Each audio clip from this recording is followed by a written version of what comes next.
Welcome to The Explainer. Today we're diving deep into Nepal.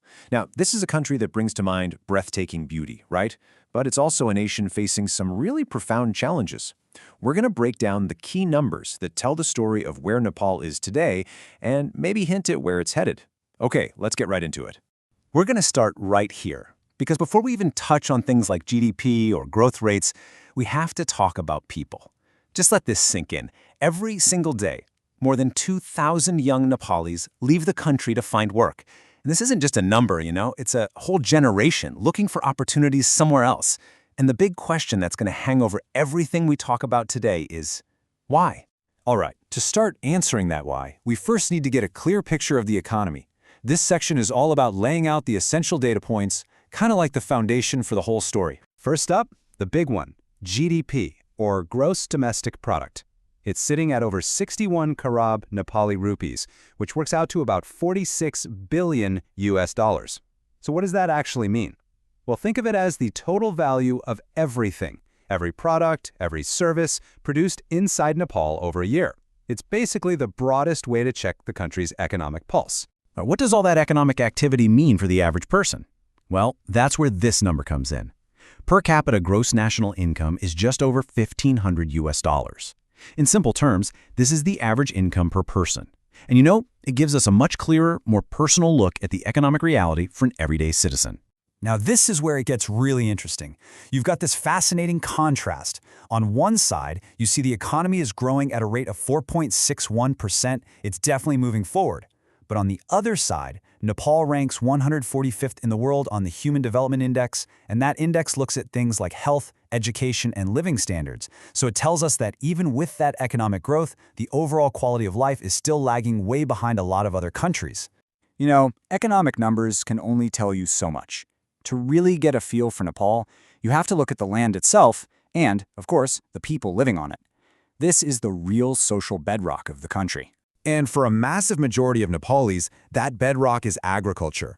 A whopping 62% of all families depend on farming to make a living. I mean, this isn't just an industry. For most of the country, it is a way of life, completely tied to the seasons and the land. But here's the thing. Life isn't the same for everyone across the country. The data here shows what's almost like a geographic lottery when it comes to poverty. The national average is just over 20%, right? But look at the difference. In the far western Sutur Pashtun province, that number rockets up to over 34%. But in Gandaki province, it's under 12%. It really shows that where you're born in Nepal can dramatically change your economic destiny. But it's definitely not all bad news. There's been some incredible progress in really important areas. The national literacy rate is over 76%. The average life expectancy has climbed past 71 years, and almost 97% of people have access to basic drinking water. These are huge wins that really speak to a focus on fundamental human needs. Okay, so now that we have that baseline, let's switch gears and look to the future. Because honestly, Nepal is sitting on a goldmine of untapped potential. This next section is all about the engines that could seriously power its future growth. And it really all starts with this one simple, powerful fact. Nepal's greatest, most profound, and most underused natural resource is water. Those rivers that come cascading down from the Himalayas, they literally hold the key to a completely different future. The scale of this potential is almost hard to wrap your head around. Experts figure Nepal could generate 83,000 megawatts of hydropower. That is a massive amount of clean, renewable energy just waiting to be harnessed. And yet, this is where we are today. Out of that 83,000 megawatt potential, the current amount being generated is just over 3,600 megawatts.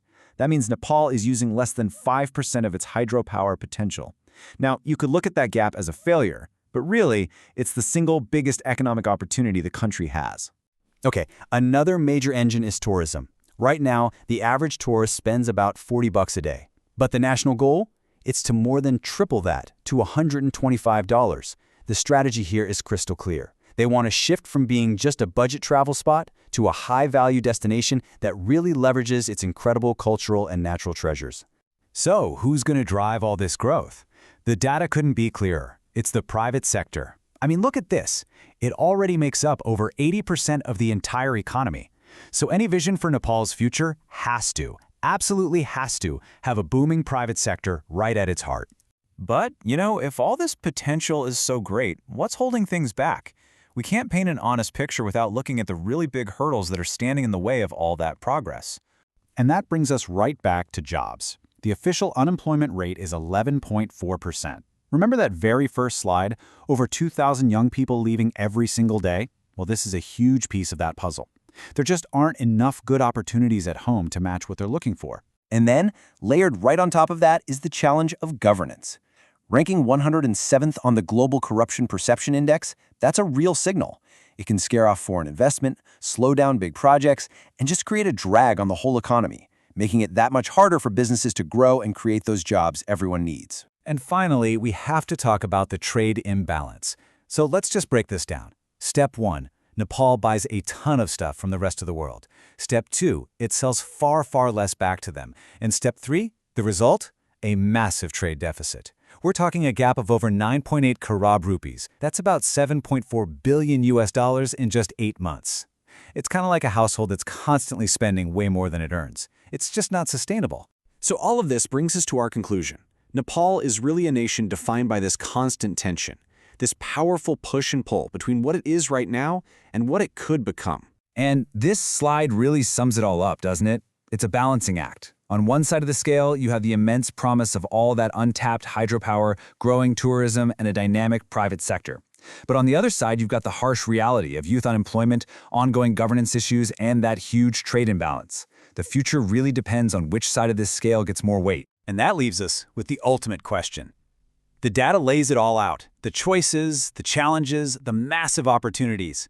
The next chapter in Nepal's story? Well, it hasn't been written yet. And which path it's going to take is a decision that's being made right now.